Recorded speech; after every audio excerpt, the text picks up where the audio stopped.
جب محرم کا چاند نمودار ہوتا تھا تو ہمارے 8 امام چاروں طرف کالے پردے نصب کرنے کے بعد خود دروازے پہ بیٹھ جاتے تھے اور ہر آنے والے سے پوچھتے تھے بھیا کیا تو نے میرے جد حسین کی شان میں کوئی نقصے لکھا؟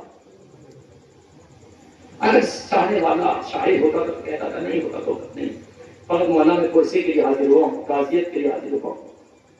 شاعر ہوتا تو کہتا مولا میں نے نصیحت کہا، مثلاً بے بڑے خدائی آئے مولا میں نے آپ کی عزت کی شان میں وصیہ کہا، امام نے کہا ٹھہرو، اپنے گھر میں گئے، پردہ نصب کیا، اپنی خواتین کو پردے سے پیچھے بٹھایا، ممبر سجایا، دیبل سے کہا دیبل ممبر پہ چڑھو، دیبل نے ہاتھوں پہ جوڑا مولا آپ نیچے بیٹھے ہو میں ممبر پہ جاؤں؟ کہا دیکھو میرے جج کا مرثیہ ہے میں حکم دے رہا ہوں۔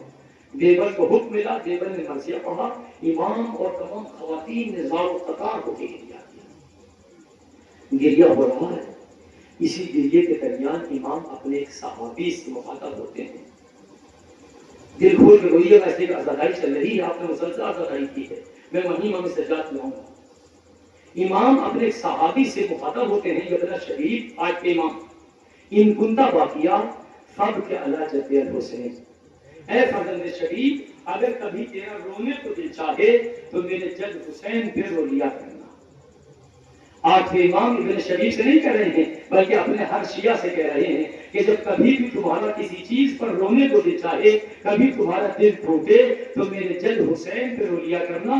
اگر صرف اتنا جملہ ہوتا تو میں آگے نہ پڑھتا۔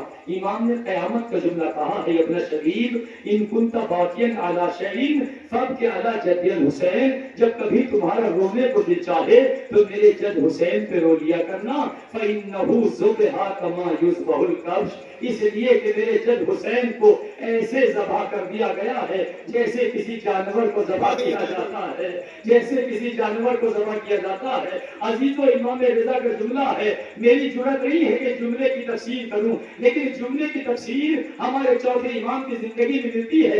امام نے فرمایا ہے ایسے ذبح کر دیا گیا جیسے کسی جانور کو ذبح کیا جاتا ہے۔ ہمارے چوتھے امام کی زندگی کا واقعہ ہے، واسیری کے بعد جب رہائی پا کے مدینے میں آئے ہیں تو چوتھے امام کا گزر قصاب کے محلے سے ہوا، دیکھا قصاب جانور کو ذبح کر رہا ہے۔ ایک مرتبہ امام سجاد کی نگاہ قصاب پہ کوئی جانور کو ذبح کر رہا ہے، آگے بڑھ کے پوچھا بھیا کیا تجھے آداب ذبیحہ معلوم ہے؟ آج امام کا جملہ ذہن میں رکھیے گا، ایسے ذبح کر دیا گیا حسین کو جیسے کسی جانور کو ذبح کیا جاتا ہے۔ چوتھے امام نے پوچھا کیا تجھے آداب ذبیحہ معلوم ہے؟ قصاب نے چھری کو نیچے رکھا، ہاتھوں کو جوڑا، مولا مجھے آداب ذبیحہ معلوم ہے۔ کہا آداب ذبیحہ کیا ہے؟ ایک مرتبہ قصاب نے پہلا جملہ کہا، مولا آداب ذبیحہ یہ ہے کہ جب ہم کسی جانور کو ذبح کرتے ہیں تو پہلے پانی پلا لیا کرتے ہیں۔ امام نے جملہ سنا، کربلا کا رقیہ، اے میرے بابا اگر جانور ذبح ہو تو پانی پلا لیا جائے، لیکن میرا بابا 3 دن کا بھوکا پیاسا۔ اجرکم علی اللہ جزاکم ربکم خیر الجزا۔ خدا آپ کو کوئی غم نہ دے سوائے غم اہل بیت کے۔ امام نے پوچھا اور آداب ذبیحہ کیا ہے؟ عزیز و دل پہ ہاتھ رکھیے گا، امام پوچھ رہے ہیں قصاب سے اور آداب ذبیحہ کیا ہے، ذبح کرنے کے ادب کیا ہے؟ اس نے دوسرا جملہ کہا، مولا آداب ذبیحہ یہ ہے کہ جب کسی جانور کو ذبح کرتے ہیں تو پہلے چھری کو تیز کر لیتے ہیں۔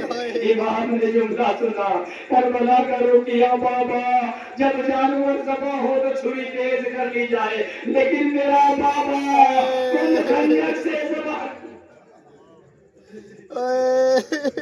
عزیز امام نے پوچھا اور آداب ذبیحہ کیا ہے، اور آداب ذبیحہ کیا ہے؟ اس نے اگلا جملہ کہا، مولا قیامت کا جملہ ہے، عزیز دل پہ ہاتھ رکھیے گا، قیامت آپ کی اپنی تجربے کی زندگی ہے، تجربے کی زندگی ہے۔ کہا مولا ہم آداب ذبیحہ یہ ہیں جب ہم کسی جانور کو ذبح کرتے ہیں تو دوسرے جانوروں کو سامنے سے ہٹا دیا کرتے ہیں۔ جب جانور آپ کے اندر قربانیاں ہوتی ہیں، جب جانور ذبح ہوتے ہیں تو دوسرے جانوروں کو سامنے سے ہٹا دیا کرتے ہیں۔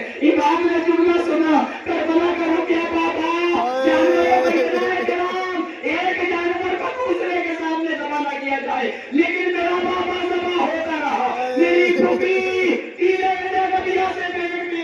کبھی مقتل کا رخ کیا، کبھی مدینے کا رخ کیا، یا صلی اللہ علیہ وسلم۔ عزیز و آخری آخری جملہ ہے جس جملے تک میں جاننا چاہ رہا ہوں. امام رضا نے فرمایا تھا ایسے ذبح کر دیا گیا. وہ قیامت کا جملہ ہے, اس کو احساس کرنے کی ضرورت ہے, سننے کی نہیں, احساس کرنے کی. امام نے فرمایا تھا ایسے ذبح کیا گیا جیسے جانور ذبح ہوتا ہے. ہم نے امام سجاد کی روایت پڑھی لیکن جیسا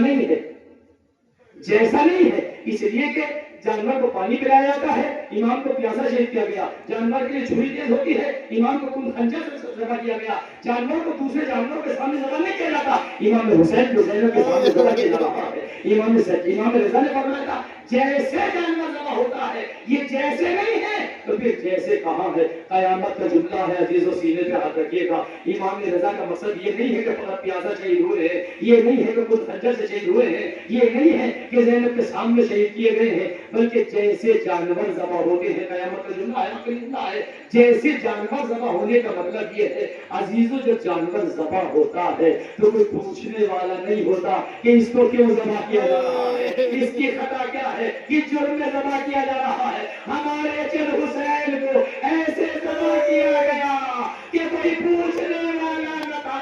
یہ فاطمہ کا لال کس جرم میں ذبح ہو رہا ہے, یہ علی کے لاڈلے کو کیوں ذبح. انا للہ و انا الیہ راجعون.